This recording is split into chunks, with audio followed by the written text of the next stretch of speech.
Hello everyone. तो आज हम करने वाले एक्सरसाइज 11.1 का प्रॉब्लम 1। तो क्या दे रखा है उन्होंने, find the area of sector of a circle with radius r is equal to 6 centimetre and angle of the sector theta is equal to 60 degree. ठीक है, तो जिन्होंने इंट्रोडक्टरी वीडियोस नहीं देखी उनके लिए वापस से मैं जल्दी से समझा देता हूँ क्या बोल रहा है वो। ठीक है, ये सर्कल है, ये ओरिजिन है।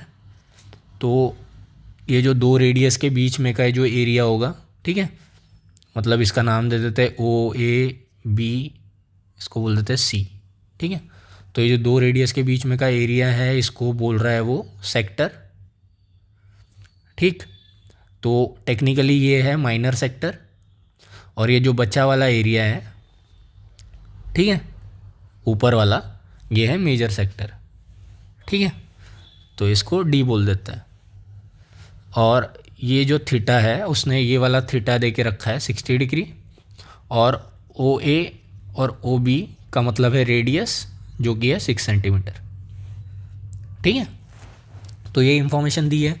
तो हमें पता है एरिया ऑफ सेक्टर क्या होता है, area of sector of a circle is equal to theta by 360 degree into pi are square. ठीक है, तो यहाँ पे जो सेक्टर निकाल रहे हैं हम कौन सा निकाल रहे हैं, इस फॉर्मूले से जो सेक्टर निकालता है वो माइनर सेक्टर होता है। ठीक है, तो वो कौन सा निकल रहा है, ओ ए सी बी।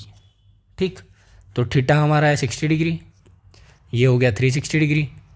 पाए अगर नहीं दिया है तो हम ले लेंगे 22/7, और आर है हमारा 6, तो 6 इंटू 6।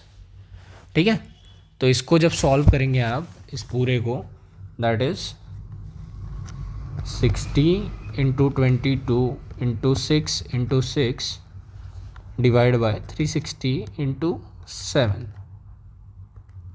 तो ये आपका आ जाएगा 18.8571 सेंटीमीटर स्क्वायर के आसपास। ठीक है, ये कैसे आ गया, 6, ये 0 0 से कट गया तो 6 1 जा 6, 6 6 जा 36, तो ये 1/6 हो गया, ये 22/7 हो गया, इंटू 6 इंटू 6 हो गया। ठीक है, ये एक 6 ये एक 6 से कट गया, तो आपके पास क्या बचा, 22/7 इंटू 6। तो इसको 7 से मतलब डिवाइड कर लेंगे तो 3.142 समथिंग आता है, इंटू 6, और इनका आपस में मल्टीप्लाई कर लेंगे तो आपका ये आंसर आ जाएगा। ठीक है, अभी हमारा आ गया माइनर सेक्टर का एरिया। तो अब मेजर सेक्टर का एरिया क्या होता है, major sector area is equal to area of circle, मतलब पूरे सर्कल का area minus area of minor sector. ठीक है, मतलब area of A D B O, ठीक है, ए डी बी ओ का area is equal to pi are square minus area of A O B सी।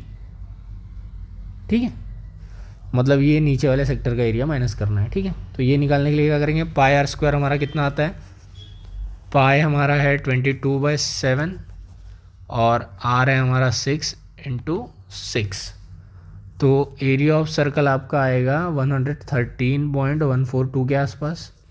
इसमें से आप 18.85 माइनस करेंगे तो आपका आ जाएगा 18.85 माइनस करने के बाद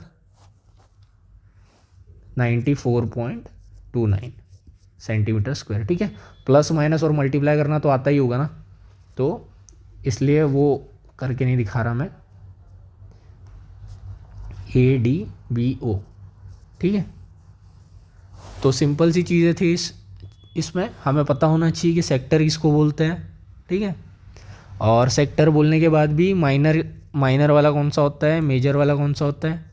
ठीक है, दोनों में क्या फ़र्क है, माइनर का एरिया कैसे निकालते हैं एंड फाइनली मेजर का एरिया कैसे निकालते हैं।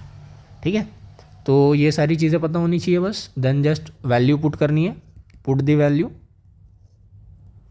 Get the answer. ठीक है, ज़्यादा दिमाग नहीं लगाना है, बस इतना पता होना चाहिए कि ये थीटा जो दिया है वो इसके लिए है या बड़े वाले के लिए है। ठीक है, तो आपको ये सारी चीज़ें कैसे पता चल जाएगी, जैसे एक होता है ये थीटा दिया है 60 डिग्री, अगर इसी के जगह थीटा दिया होता 240 डिग्री, ठीक है, तो टोटल जो सर्कल का होता है एंगल होता है 360 डिग्री। तो इसमें से 240 माइनस कर देंगे आप, तो 240 माइनस कर देंगे तो क्या आ जाएगा, 6 में से 4 गए 2, 120। तो ये दिख रहा है दूसरा वाला थीटा डैश क्या आ रहा है, 120। तो ये जो थीटा इज इक्वल टू 240 दिया रहता है वो किस चीज़ की बात कर रहा है, मेजर सेक्टर के एरिया की बात कर रहा है, ठीक है। तो हम इससे पहले मेजर सेक्टर, मतलब इससे जो निकलता पहले वो मेजर सेक्टर निकलता, बाद में माइनर सेक्टर निकालते हैं, ठीक है। तो कोई भी थीटा यहाँ पुट कर देना, मतलब जो थीटा दिया है वो यहाँ पुट कर देना है, उससे सेक्टर का रेडियस निकल जाएगा उस करस्पॉन्डिंग, एंड बाद में उसको एरिया ऑफ सर्कल में से माइनस कर देना है, तो वहाँ से बचे हुए सेक्टर का निकल जाएगा, ठीक है। आई होप क्लियर है ये। अगले क्वेश्चन में मिलते हैं।